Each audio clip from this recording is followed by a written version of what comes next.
Welcome to the latest series of the FODcast, where we bring you the latest insights into the future of digital commerce. In Season 6, we continue to interview some of the most respected professionals in the industry as we broaden the topics to cover what it takes to build a business within e-commerce, navigating through business change, as well as the future of technology within digital commerce. As we continue our journey to have one of the best podcasts within commerce, we ask you to like and share within your network if you enjoy our content. We're back. Hello and welcome to the very first episode in Season 6 of the FOD, the future of all things digital commerce. Today, we're going to be talking about the good, the bad, and the ugly of building a business in e-commerce. Welcome, Nathan. Hello. Lovely to see you, James. Thank you so much for having me. And Season 6, mate, that's quite some achievement. It is. Do you know what? I can still remember the very first episode of Season 1 and just how nervous I was. And I think it's safe to say I'm still a little bit there, but I've come a long way and I enjoy every conversation even more. Glad to hear it. So Nathan is the co-founder for Quickfire Digital, European e-commerce agency of the year. And for anyone remotely linked to the UK Shopify scene, I'm sure you'll be familiar with the name. But for those who aren't, why don't you tell them a little bit about who Nathan Lomax is? For sure. So my name's Nathan, co-founder of Quickfire. There's three co-founders at Quickfire. There's Fred, who looks after kind of e-commerce strategy for clients. You then got Martin, that's systems, process, finance, and myself, all about new business growth and how we can scale the agency. So I'm very fortunate to find myself in a position doing lots of talks and podcasts and things like this, sharing the journey. And I'm trying my best. If you follow me on LinkedIn, you'll see I'm trying my best to document the journey online, the good, the bad, and the ugly. And so when you asked me to talk today about the good, the bad, and the ugly of scaling an e-com business, I was like, I'd love to share. I think we live in a world where, particularly with social media, etc., you only see one side of it. And I've always tried to be as vulnerable and open as possible to say, actually, there is a very different side of that. And while you might see the wins and the nice LinkedIn posts and whatever else, sometimes what you don't see, and I'm happy to share, is the sleepless nights or the stress or the pressure or the toll that has at home or whatever it's going to be. So looking forward to sharing all today. And I think that's something that's really, really cool, and something that I really like about your presence on social media is you're not afraid to talk about the challenges that you face and the impact that has. And whilst it's great going to or hosting and running 40, 50 odd events a year, like that brings added pressure in all aspects of life as well. And as I say, this is a conversation that I'm really looking forward to having, as I know, just from the small engagement that we've had, just how humble you are to be in the position that you find yourself in. So yeah, how did Quickfire come about then, Nathan?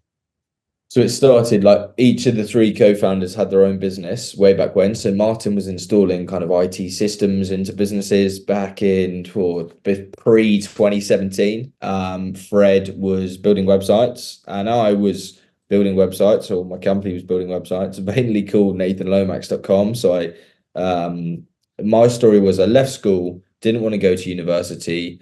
I had this episode in 2008 where my parents have always been very entrepreneurial. They ran hotels. In 2008, the credit crunch, my dad went bankrupt and I went into school, and I was very lucky to go to a private school at the time. And I went into the school to tell them that I was going to have to leave, and all the pupils and teachers and ground staff and everything, they all signed this petition to keep me there. And that was the most moving experience of my life to date. But it lit this kind of fire in my belly because they took that petition to the governors. The governors gave me a 95% bursary or whatever it was, and I was able to stay at the school, and I had the most amazing opportunities at that school, and I am so grateful for the time I had there. But it really lit this fire in my belly that now I have to prove that decision was worthwhile. And so yeah, that kind of started the journey. And then I was 17, 18, like I say, finished sixth form, didn't want to go to university, although I got a place at Loughborough. I deferred it for a year, did some traveling. So I did Russia, Mongolia, China, Hong Kong, Australia, New Zealand, and Fiji. So I had the most extraordinary 5 or 6 months. And the thing is, with a school like that, you've got those that have everything, and those that don't have everything have sacrificed a lot to go there. And therefore, I was working like 3 jobs to try and save up to go traveling, and really burning the candle at all ends. And yeah, save the money, save 10 grand, I'll never forget it. Like earning, I don't know, at the time, like £5 an hour or something. It was bleak. But raised the money, did the traveling, spent absolutely like spent the whole lot, had the most amazing time. And I'll never forget, I was in New Zealand about 6 weeks before I came home, and my sister, I love her to bits, she's heavily dyslexic, and she said I got a tax rebate for 2 grand come through. And I was like, oh, this is amazing. Now, obviously, you're now aware of the situation with my parents and it had some financial hardship, etc. But mum and dad said, oh, I appreciate the rebate will take a little while to come through. We'll give you the money, and then you just give it to us when the rebate comes through. I said, oh, fantastic. So 2 grand, they gave it. The rebate comes through. It was £200, not £2,000. By which time I'd absolutely spent it on booze and whatever else, and had an amazing time. So that was a story that always sticks with me. But yeah, did that, came back and was like, bloody hell, what do I do? And the best thing I can encourage any of you to do is to find a mentor. And I talk about this a lot because I'm really passionate about it. And while I was traveling, I was kind of on LinkedIn sending messages to people, being like, hey, I'll come and work for free. Like, I'd love to get some experience, etc., etc. And the fourth person I ever met, I never forget it, was in a place called Drayton High Lodge here on the outskirts of Norwich, near where I live. And there's a guy called Neil Adams, so spelled Nial, so spelt Niall, but said Neil, who's now a very, very talented artist. But at the time, he was kind of marketing coach and mentor, and did some marketing for businesses. And he took me under his wing and he said, I'd like to mentor you. And I went around his house once a week for 2 years, at least 2 years. And he supported me, no cost. He'd always kind of provide me lunch. We'd have a Thursday together. And just getting that leg up was just unbelievable. So that kind of started the journey, grew Nathan Lomax to what was getting to a nice size and a nice lifestyle business. And it was, I don't know, 100 grand, not much cost. Like, it was lovely. I thought, well, this old entrepreneurial arc isn't too bad. But of course, it's a typical kind of character type of mine to always strive for more. And so I said, oh, okay, well, this is great and nice. I'm living a nice life, but actually, I'd love the open plan office. I'd love all the people. I'd love to have a massive team here in the UK. At the time, I had offshore teams, and so I'd love to have them all here in the UK and in Norwich, and really build something we could be proud of. And so, so this was about March 2017. Decided we needed to rebrand from what was nathanlomax.com and call it something a little less vain. And so I went to a lovely agency, Simon and Kieran and Mark at the time, called Solid Block, and they redid the brand to Quickfire Digital. And the whole idea was like, we talked about like, what are the pain points you see in agency landscape? And I was like, everyone's quite slow, it's all a little bit lethargic. Like, actually, Quickfire was meant to be like, yeah, quick, rapid response. Like, that was the idea of it. And so put that together, rebranded officially 1st of June 2017, at which time, I think it was like 2 days later, decided that actually I had a second business with Martin, one of the co-founders now, doing all the website hosting, because I was spending like, I don't know, 5-6 grand a month in hosting. And so he was like, oh, we could do this so much better, Nate. So we set up a business together. So then every Sunday we're working on that business, Monday to Friday we're working on my own business. And then we said, oh, you know what, let's try and merge it. Meanwhile, it's still with me so far. Martin and Fred had another business, who's the other co-founder. And so we just said, look, let's pull all these together. Let's create what is now Quickfire Digital, and let's really give it a go. And we'll test it for 6 months. And so 6 months passes and we test it. And at the time, we are doing everything for everybody. And when I say everything for everybody, like, we are doing social media campaigns. One of our first ever clients, and bizarre, still a client to this day, and I love them to bits, is a fish and chip shop down the road. And I do this social media posts, and I still put the other thing on Facebook for them. Just the loveliest couple, Lucy and Skip. They're wonderful people. So yeah, we were doing social media for clients, we were doing Google ads for clients, and then we were building websites for clients, and we were building in WordPress, and we were building in a custom CMS that Fred, one of my co-founders, had built. And yeah, it was all kind of growing and gaining traction, and we were getting quite strong in the hospitality space. So I never forget, I had some mentoring from a guy called Neil Foley. And he once said to me to write a letter to myself at the start of the year, and then I open it at the end of the year. And so I wrote a letter to myself as if I'd been, almost as if I was going back in time, like, oh, we won this client, we done this, we did this, we achieved this, we won this. It was just amazing. And no word of a lie, when I read it back, it was almost to the T. It was just the most No way. experience. And so I never forget, I said in there, we won Raw Dinosaur Park and we won this and we won this. And suddenly, like 2 months later, I get an inquiry from the Dinosaur Park, which if you're in and around Norwich, you know that is like one of the most notorious, like amazing businesses around. It's really cool. So did that. And then yeah, grew and grew. And then in 2019, we're like, okay, we really need to hang our colours to the mast. We need to be known for something. And so rebranded, sorry, didn't rebrand, but decided to reposition ourselves to focus just on Shopify and ecom. After doing our first Shopify store for Bremont watches back in the day, we said, actually, we really like Shopify. The team love e-commerce. We love e-commerce. We really think there's something in this. And well, thank goodness we did, right? Because 2020 comes, the pandemic hits, hospitality falls on its backside, e-commerce goes through the roof, and then it just snowballed. And when I say snowballed, like it just grew and grew, and we started winning some amazing brands, whether it be Beavertown or Fourth Glade or Lacoste or Juicy Couture or any of the amazing brands we've had the pleasure of working with. It just snowballed and snowballed and snowballed, and so did the team. And now we get to the present day. There's 30 people. We have some amazing brands across the globe.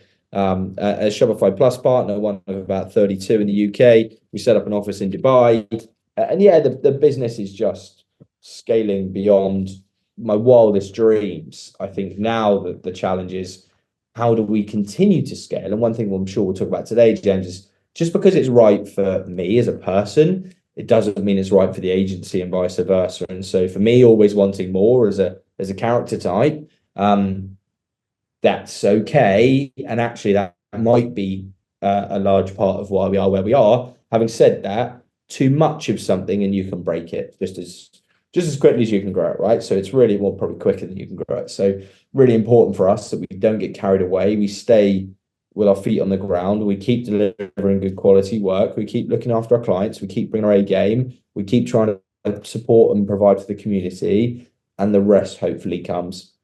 As Neil wants, if you don't chase the money, and it just happens. Whereas if you're constantly chasing the revenue, you start making decisions that aren't right for the client, and then sure enough, the money doesn't come.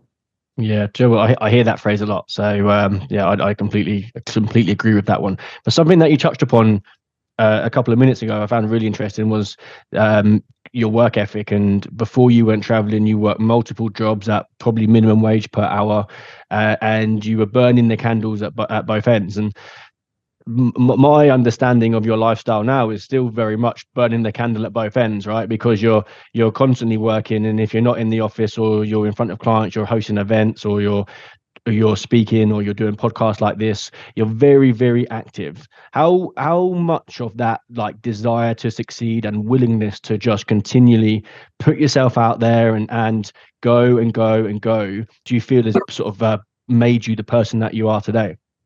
Yeah, my parents have always been incredibly hardworking, and any time in the summer holidays, I'd always offer to volunteer at the hotel, and they'd always pay me, to be fair, and I was earning good money. But I was like 5 or 6, and we were kind of helping out at the hotel, and maybe in 8 and 10, I'd be helping at the weddings they had there and all sorts. And I just loved it. I loved going into work with my dad, and I absolutely loved it and look back so fondly. But I think now, like, I think we're in such a blessed position. And the thing is, there's another saying, which is like, the harder you work, the luckier you get. And I massively subscribe to that, right? Like, I'm pushing so hard at the moment, and have been for the last 6, 12 months. But there's a couple of reasons I'm able to do so. The first is that you've got co-founders, right? So many people are like, oh, I've just been told to be a bit more like you, blah, blah, blah. And I'm like, well, very lovely to hear. But at the same time, there's just one of you. And so you're having to juggle ops and resourcing and delivery and everything else. But remember, there's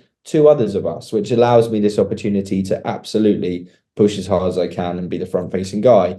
The second is a support network at home. If you think about Nikki and the kids, and before that, my parents, like, unbelievably supportive and constantly making sacrifices to allow me to do what I do. If I put it into perspective, like, let's say I've been pushing hard recently, the last couple of weeks, I get home on a Friday night, and perhaps Nikki would like to have a bottle of wine, or just relax, watch some telly together, etc. And within minutes, I'm asleep. I'm sacrificing a lot of personal time to create this, and I really want to steer people away from the kind of hustle culture of you have to work hard. There are other ways and probably smarter ways to grow a business. But the way I am growing this business is that I am confident that I can outwork most people. And therefore, that's just the way that works for me. That's not the right way. That's not the big and clever way. That's just my way. And that's how I'm doing it, is I am saying, you know what? I reckon that over the Easter weekend, I'm putting in more time than the majority. Not to show off, not to do anything, but just to know that if I leave it all on the pitch and it doesn't work, then at least I know, you know what? I couldn't have given it any more. But I don't want to be that person that, yeah, I guess 5 o'clock, I'm going to clock off now, probably get back home and yeah, go and do whatever, etc. And that's fine. But at the same time, you then can't be the one moaning when you're not getting the results you want. And of course, it's then addictive. And I've got a very addictive personality in terms of we then start to see results and then you start to want more of it. And so you put in all this graft and you start to get some results. You're like, bloody hell, this is going all right.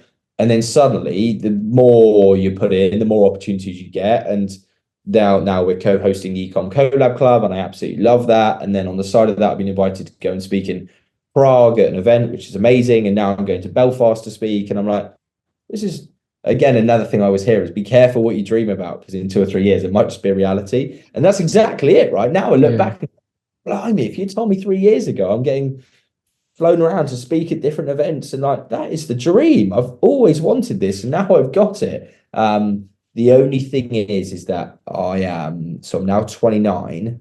How long can this go on? And how long can this go on for a number of reasons? One, how long is Nikki and the kids prepared to support this and always playing second fiddle, which must be hard, right? Like, yeah, definitely. we have a lovely life because of it, but at the same time, she is having to play mum, dad, supporter, like everything, all the roles. Like the house is always immaculate. Like she does it all, right? And I often feel like I'm perhaps not being the best partner I could be because I am so invested in work. And we have to understand, James, I'm sure you can relate to this, but when you go down this route and you do go all in does mean all in. And I listened to a podcast with the guy that trained Michael Jordan, I think, and he was saying he would kind of, yeah, his daughter asked him to stay rather than go to the training camp or whatever, and he basically just said no, he couldn't, and he didn't, and he consistently made the sacrifice, and he consistently missed him growing up. And that's the difference if you want to be in that top 1%, is making those really, really tough decisions, which sometimes are very unpopular decisions, and it takes someone with a amount of patience to support you through that. Now let's hope that the end of the journey achieves what we want to achieve, and we manage to exit, and we take the kind of rewards that we're all hoping for, and then you can look back and say it's been worth it. But as I'm going and as we're running and as we taste a bit of success and chase it even harder, there's a whole conversation here around health.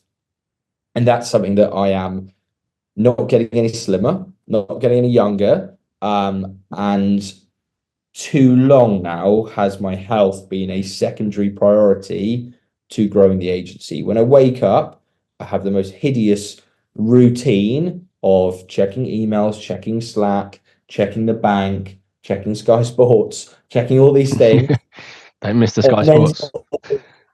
And then saying good morning to my other half, right? And it's like such an out of balance thing. And you get in the shower and all you're thinking about is work. And you're making breakfast and all you're thinking about is work. And you're doing the kids' lunch boxes and all you're thinking about work. Or worse still, you're not even there. You're in London 2-3 nights a week. Yeah. And so you're waking up and you just, from the moment you wake up, you are go, go, go. The other day I had a great opportunity with a client in Dubai. They wanted to call at 5 a.m. I'd got in from an event last night, the night before at 1 a.m. And so we're straight on a call, showered, changed, up, go again, 5 all the way through. And you're just pushing it. And at some point, something will give. And I quite often get like a cold or a chesty cough, etc. And at some point, the body's just going to say, you got to slow down, right? So I'm kind of like driven by this fear of soon I won't be able to do it. So I keep doing it and do it as hard as I can while I can.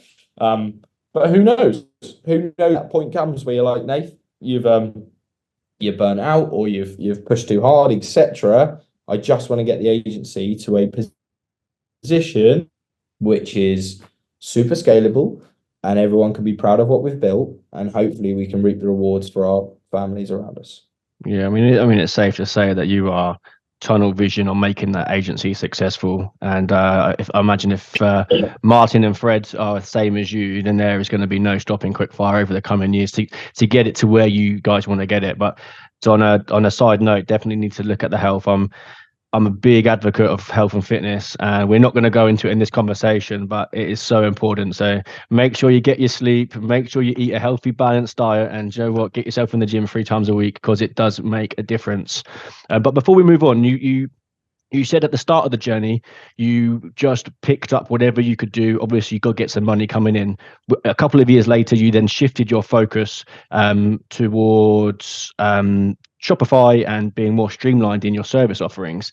Now, I think that's something that a lot of entrepreneurs probably will go through. It's a case of, right, we've got to get money coming in fast, but then you have to find that specialism. I mean, how important do you believe that was to the success of Quickfire? Absolutely critical. So it's bittersweet in a way, because I was beating the drum for a while before I managed to convince everyone that no longer would we do WordPress and we would only do Shopify. And that's super scary, right? To put all your eggs in that basket. But specialists in this world are scaling more than and better than generalists, from the stats and data I see. And so yeah, that's the approach we took, and I'm delighted we took that. Having said that, I really want to make it clear to everyone, it was not cold turkey. Okay, as of let's say we started it in Jan 2019. It wasn't Feb 2019. The list was all Shopify in terms of inquiry, pipeline, etc. We phased it. Yeah, and we phased it by just talking relentlessly about Shopify publicly and in all our conversations with Shopify. But if an inquiry came in for WordPress, we'd take it. Right, at the end of the day, the whole team were geared up for WordPress, and we had a X amount of bills to pay, and so we had to. But then over time, we just phased it out. So the pipeline originally was probably 95% WordPress, 5% Shopify. And then a couple of months later, that was maybe 75-25. And then it was 50-50. And then it was 40-10. And 40-30. And then it just kind of 40-60. 40-60. Yeah. My maths right. yeah. And then it just kind of scaled and scaled and scaled and scaled. And then before you know it, it was 90-10. And then it was 100, and we'd done the transition to Shopify. And that was probably just before the lockdown was fully positioned in the Shopify boat and firing all cylinders.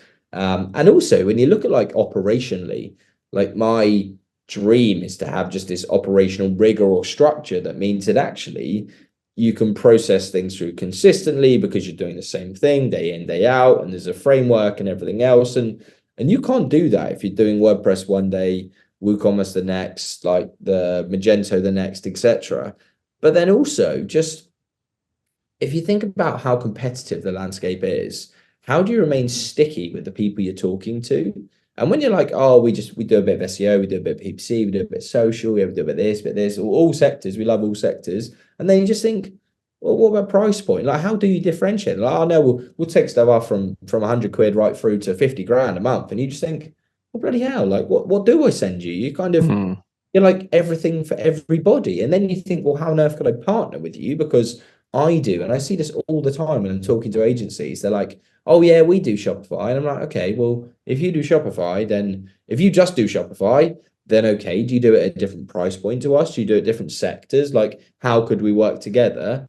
But then they're like, oh, we do Shopify and we do WordPress and we do PPC and we do SEO. And I go, well, why would I send you the PPC and SEO stuff if suddenly you're going to be doing the Shopify stuff? So I'd just send it to the specialist SEO agency that's all they do, and they just focus on SEO for ecom, and they work with brands doing 2 to 50 million, and they're in RSCP, and yeah, I just focus there. So I think you've got to be laser focused with your proposition, and then you start to attract the right type of client as well, and then of course it snowballs because you win that brand, and then someone sees that brand and goes, oh, blooming hell, you work in that brand. Yeah, we would love to be that brand. And if you can work with them, you can work with us. And suddenly it grows and grows and grows and grows. And also your whole content marketing, like everything you're talking about just has a focus now, rather than today we're talking about cost per acquisition and CAC and whatever. And over here, we're talking about Shopify and Liquid and the latest cheat sheet to checkout extensions. And you're like, the messaging is just so diluted.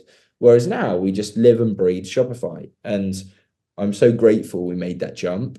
Albeit now it's how do we niche within a niche within a niche, right? So now we've chosen Shopify, great. So we first of all, we just do web development. Then we slice it again, we just do Shopify. Now we're just trying to do it for brands doing 1 to 50 million. And then we'll slice it again to say, okay, well, what sectors are we strongest in? And where can we create little specialisms within that? Is it within B2B? Is it within checkout extensions? Is it within POS? What is the thing that we're going to hold our hat on? Because even when you've sliced and sliced and sliced and sliced and looked at price point, I mean, a typical web build for us is 30 to 60 grand, a retainer from 2 to 10 grand a month. Like realistically, there's still a ton of businesses that operate against you in this space. So now how do you become one of one? And that's the kind of relentless pursuit we're on, is how do we become one of one? And that's what really gets us up in the morning. You like it. I like the niche within a niche within a niche. And that's how you're going to stand out and attract the customers that you want. Obviously, without needing to talk about Super Commerce in too much detail, is exactly what Tim and I felt when we set up the business. There's so many generic recruitment companies out there.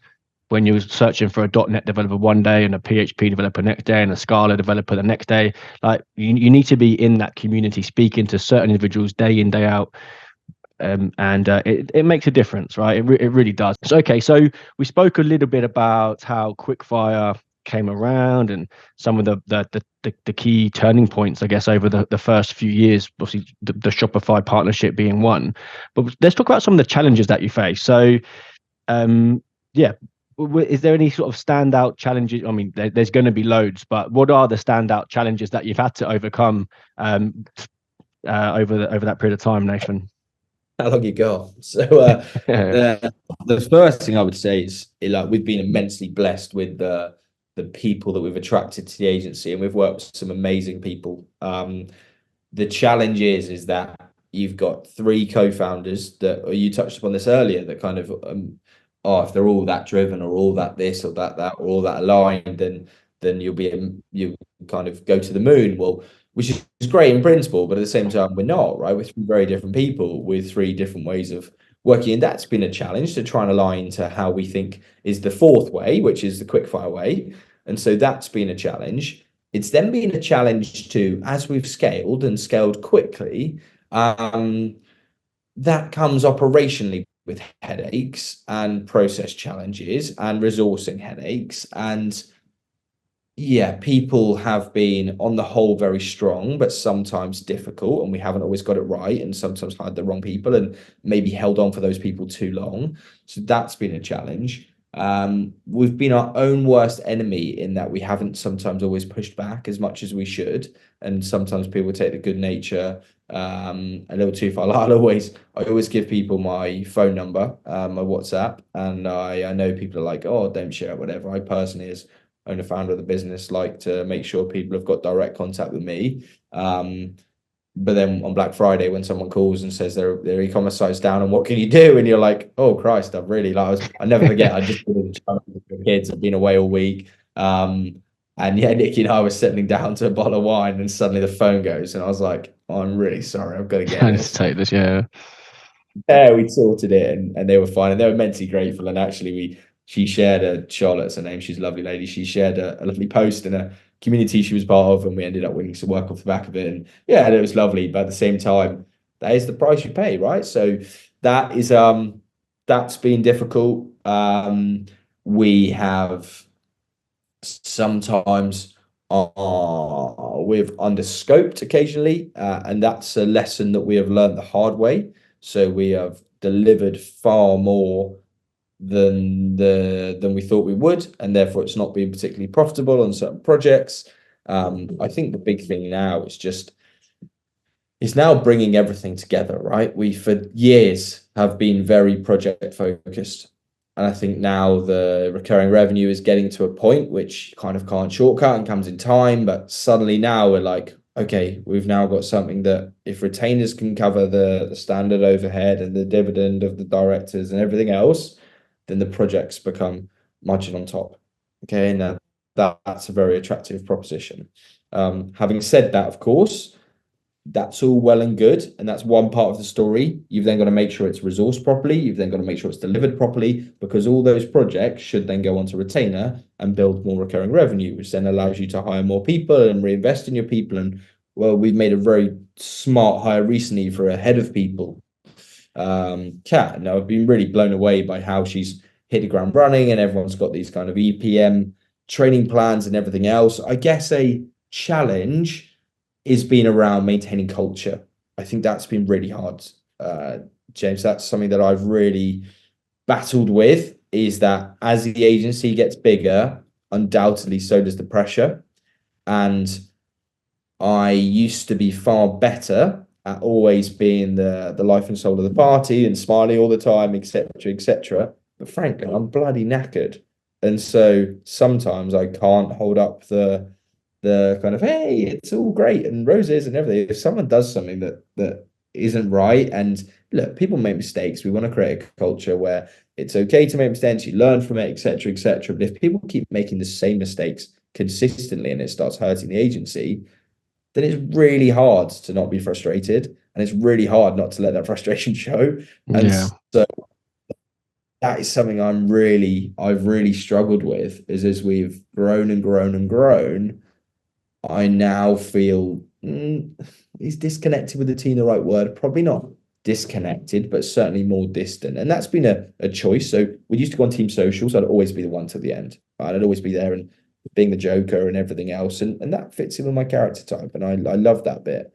But now we're a team of 30 rather than a team of 10. And suddenly you can't do that. And you have to shift that position from friend to owner founder and boss at the end of the day. And so that I've found a challenge. I'm not good at being the bad cop. I'm a bit of a people pleaser, and I like people being happy. And so I found that really hard to have some difficult conversations. I've also found it hard, if I'm really honest, with the profile of the agency is growing and growing and growing. And I never take time or have people around me to necessarily enjoy that. You're always focusing on the next thing. And I would love to just have a moment where someone goes, just reflect, Yeah. rather than just chasing the next month or the next target. Or I'm so driven by numbers and targets and client satisfaction, all that good stuff, that rarely do I get just a breather to go, done all right. It's been all right. Goes back to your nature though, right, Nathan? Because it's been apparent from the start of this conversation, you're very laser focused on getting the business to where you want to get it to, and actually taking half an hour to sit back and say, we got that client that I've been chasing for 2 years, or we've just signed Beavertown, or we're now 30 heads, or whatever it might be. It's hard to do. And I actually resonate a lot with some of the points you mentioned there about being the life and soul of the party and going to all the socials. We've gone through a similar transition ourselves, and day number one, I was out every time, and now there's got to be times where you call it a night early or you don't drink, and it's like, this isn't the same James as it used to be. But you get to that point, right, where you can't do it all, but you don't want to be the boring one. So I feel your pain there a huge amount.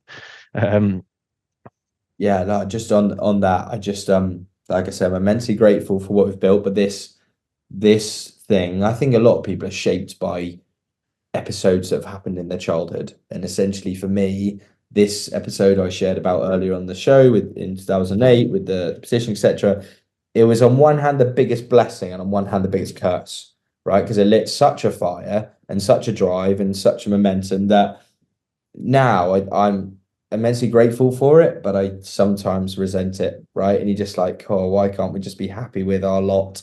But actually, I add all of that and that drive and motivation with the fact that you absolutely love it. One of the things I'm most grateful for is I never get those Sunday blues. I genuinely, admittedly bank holiday, but genuinely love coming into work, and I love work, and I love speaking to clients, and I love speaking to our team, and I love overcoming problems, and I just love it. I absolutely love it. And therefore I'm so fortunate that I never dread. Oh God, I got to go to work tomorrow. Oh, it's a Sunday. Oh, great. I've just got to get ready for Monday. Like, I'm just always thinking about it, and I always love it, and I always hopefully will love it. And the day I stop loving it, it's the day I probably need to look at doing something different. Yeah, and Joe, that shows as well.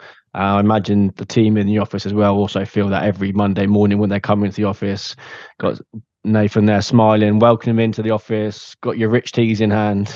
But look, you spoke about a lot of challenges there, and I think the vast majority of them are challenges that everyone will face, and you have to learn the hard way with a lot of them, with hiring the wrong people, maybe keeping them a little bit too long. The project and underscoping and being less profitable. They're all things that someone will always tell you this, but actually you've got to learn it the hard way, right? What challenges do you see coming into your role over the next couple of years now that you're scaling and your role is changing slightly? I think HR is the biggest one. We're moving into a society, like it or not, where we have to be more aware of the world around us. We have to be more aware of society, of people, of their beliefs, of their identity, like everything. And that is something that I need to be more aware of. So that's certainly a big challenge. The second is we need to, as we go from a £2 million business to a £5 million business, what got us here won't get us there, and we need to be prepared to rip some of it up and start again. And I think that's going to be daunting, especially when it's working and you go, well, why the hell would you change it? Well, you change it because if you keep doing that, you're never going to get all the way over there where you want to get to.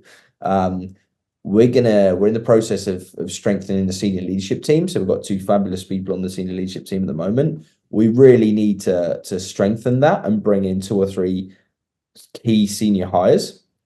Now that's incredibly exciting, but that's a massive impact on the wage bill and everything else, and the pressure and all that good stuff. So that's a big step that we're going to be needing to make in the next 6 or 12 months. And I'm excited and nervous all in the same breath for that.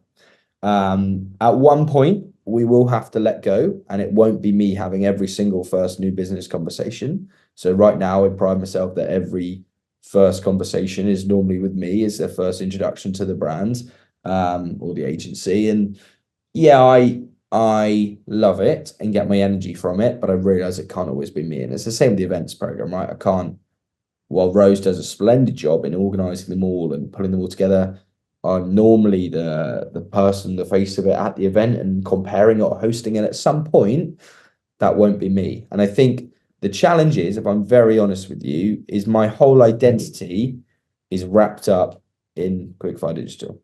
Okay, Nathan is Quickfire, and Quickfire is not just Nathan, but a large part of Nathan. Okay, and so how we detach the identity to the business is going to be a challenge, because by being the face of it, when things go well and when you're winning and everything else, your name is up in lights and it's amazing, absolutely amazing. And the highs are so high. When things don't go so well, or you lose a pitch and then you lose another one, and then you go on a bit of a streak, because I don't mind to share, before Christmas, that was me. The lows are dangerously low. And I think the challenge we've got now is, the closer we get to realizing our dream of growing and scaling the business, the close we're like so close yet so far, all in the same breath, right? So I say to people, I've never been closer, yet I've never been further, all at the same time. Like, how the heck does that even work? Like, yes, numerically we might be close, but in terms of systems, process, structure, people, whatever else, I don't feel like it's there yet. And that keeps me up at night, if I'm honest, because I just want to continue doing the best job we can. I just want to give everyone that works with us the best opportunities we can. I just want our clients to have the best experience they can and to have the best results they can. And sometimes I can't always do that. And when I have someone, I don't know, hand in their notice or whatever, that really hurts. That really hurts. And I take it very personally. And that doesn't mean they can't or shouldn't. Like, that's part of it. But at the same time, I'm still far too attached to it, I guess is what I'm trying to say. And for me, the detachment of myself from the agency is a massive personal journey in the next 6 to 12 months, where I'm in the shower and I'm not just thinking about Quickfire, and I'm walking the dog and I'm not phone in hand the whole way round, not even looking where I'm going, not even looking at what's around me in the nature and all that good stuff. I'm drilled like into my phone, just taking notes, listening, recording, stopping stuff, pausing stuff, replaying it, just constantly pushing. And at some point that's going to have to stop. And I'm excited by it, but I'm also massively scared by it. And that doesn't surprise me because that's you. What's apparent in this conversation is you are 110% from the minute you get up to the minute you go to bed. And ultimately, what you're saying is you're going to have to not necessarily calm down, but you're going to have to change your whole approach to how you've built Quickfire over this period of time in order for it to get to where it needs to get to, for you to then get to where you want to get to, right? So I mean that's really scary because you're like, okay, this is the unknown. You're shit hot at what you do. That's clear. You've done it and you've got where it is. But to get to that next step, you're going to have to venture into the world of the unknown and let go and not be in control of all of these things. And that's scary. I get that completely. Just on that, I guess the realization that you are not the best person for the agency anymore at a certain point, and then you think, okay, well, if my identity's always been the agency up to this point, and now I'm not the best person, and okay, we then hire someone that's better than me, and okay, great, but then what does Nathan do? Right? What do I do? I just you can work on the strategy, you can work on the blue sky thinking, yeah, to a point, but like then what? I Yeah, well, you'll be early just to mid 30s, hopefully, and I don't yeah. know, you can go again, or you can go and sip cocktails in a nice beach for 30 years. I mean, the thing is that there's so many things I would like to do, and I'm very, very fortunate with the opportunities I do get. So I've started investing in some brands, and I've started to do different bits and pieces, and I've got lots of ideas of things I'd like to do, and particularly community-led things I'd like to drive forward. Um, but at the same time, it always comes down to lack of time. So perhaps in finding someone that's better than me to replace me, and having the humility to know that I'm not the right person to drive Quickfire forward anymore, at that point, I then maybe get some time back to reevaluate where it is I'm heading, what it is I'm trying to achieve. I'd love to be able to give the time back to my family that they've so kindly kind of gifted me in the 20s to 30s, to say, okay, yeah, maybe 33, 34 through to 40, can I now start to pay back some of that time? I think the thing is as well is that there's a lot of conversation around, okay, well, if you were to find an exit, a lot of consolidation in the Shopify space currently. I really love the identity we've got. I love the independent nature we've got. I love the ability to make quick decisions. I love all that. And I really worry that if we were to either buy something ourselves and keep scaling ourselves, or be bought by something, do you lose that unique ability that's made Quickfire what it is today? It's Maybe. very hard to keep it. It's very, very hard to keep it. We've all seen it over the years.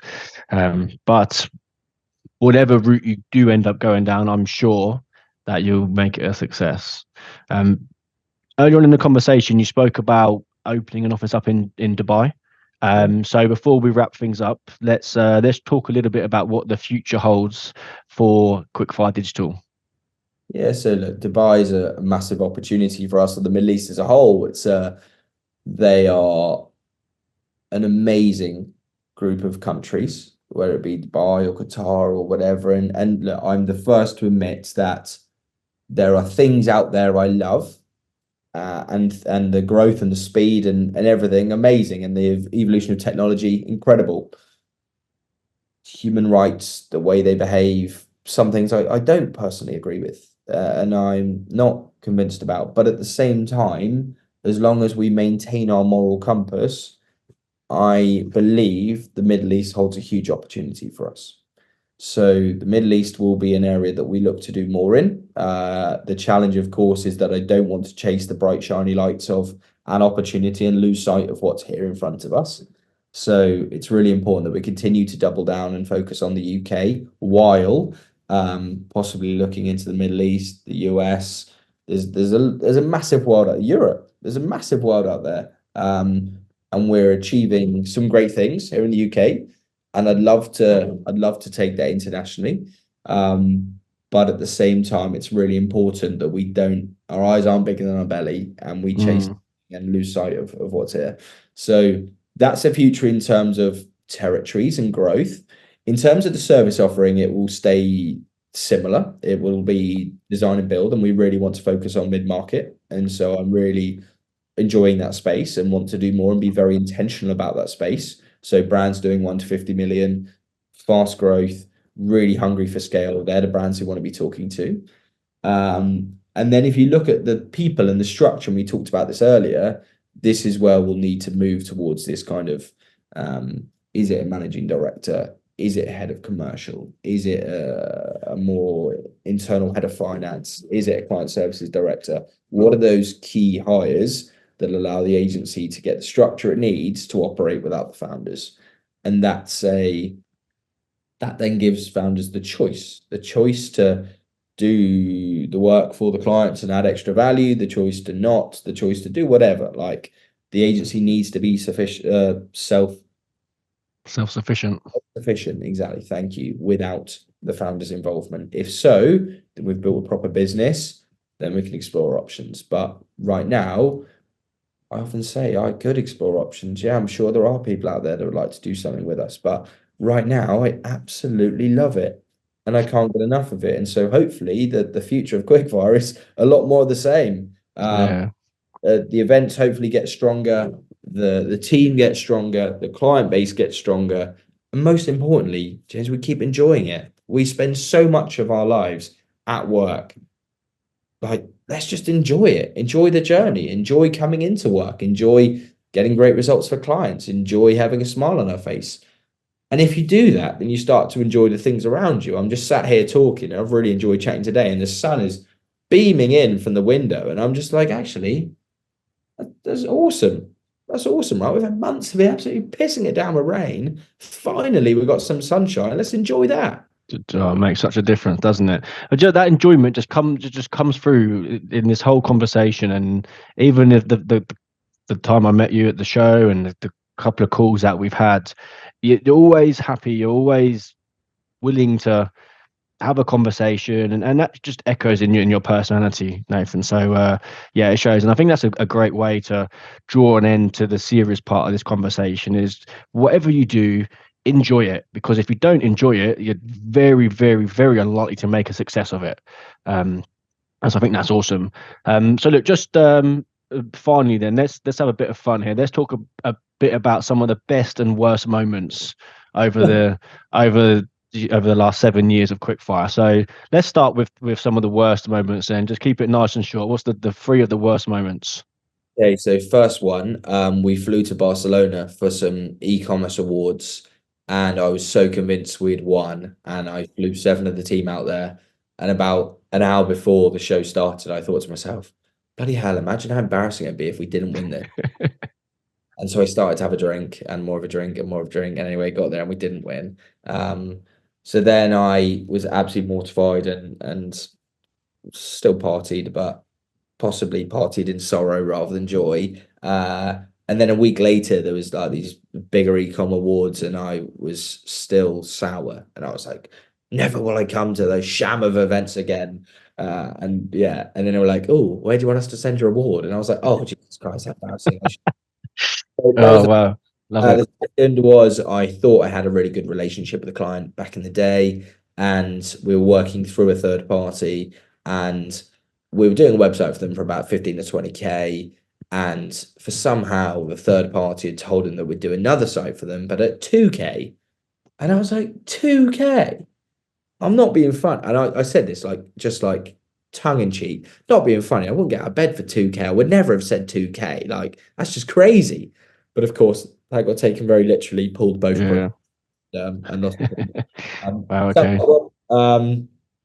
uh, yeah, I mean, there's stacks of them, right? We used to do come dine with me events when there was like 7 or 8 of us, and we'd all take it in turns to go around each other's houses and cook for each other, etc. And I never forget everyone coming back to ours. And I used to live in a flat in Norwich, and it was just me and my mate. And yeah, I used to always have people back to mine and party long into the night. And yeah, no, there's some great times, but at the same time, the maturing of me as a person, of the agency, it is what was needed, and Nikki, my partner now, has certainly helped me to do that. So there'd be some of the low points, I guess. Yeah. Okay. Let's talk about some of the good points then. What's the three best points? The best points are where we find ourselves right now as an agency has never been stronger, and I'm so grateful for that. So that's the first point. The second is the team we have built and are building. Yeah, don't get me wrong. There's challenges. There's areas for improvement, but I couldn't be proud of them. That's the second. Uh, and the third is just a rather selfish one, but I'm so proud of the personal growth that the founders and myself have been on. Right, in 7 years, we've created something that whatever happens from here on in, I can say was a successful part of my life. And for that, I'm immensely grateful and immensely proud. So, yeah, they're the three things. Nice. Love it. Again, ending on a bit of gratitude, which I really love. Brill. Thank you, Nathan. It's been a really good conversation. I've really enjoyed it. Appreciate you taking some time out of your busy schedule to talk to me today. So that is a wrap on episode 1 of season 6. Wow, Thank you we so made much. it. Enjoy it. Yeah, brilliant. Cheers, Nathan. Thank you again. Yeah, loads and loads of insights in this conversation for anyone that's at the start of their journey towards building a business, either in e-commerce or not. It doesn't really matter. I'm sure this was a really useful conversation. And for those that are still listening, please do like and share across your socials, as well as subscribe on your favorite channel, because season 6 is bringing absolute fire across every episode over the next 6 months or so. And the more people we can get this in front of, the better. I'll see you next time. Cheers, mate.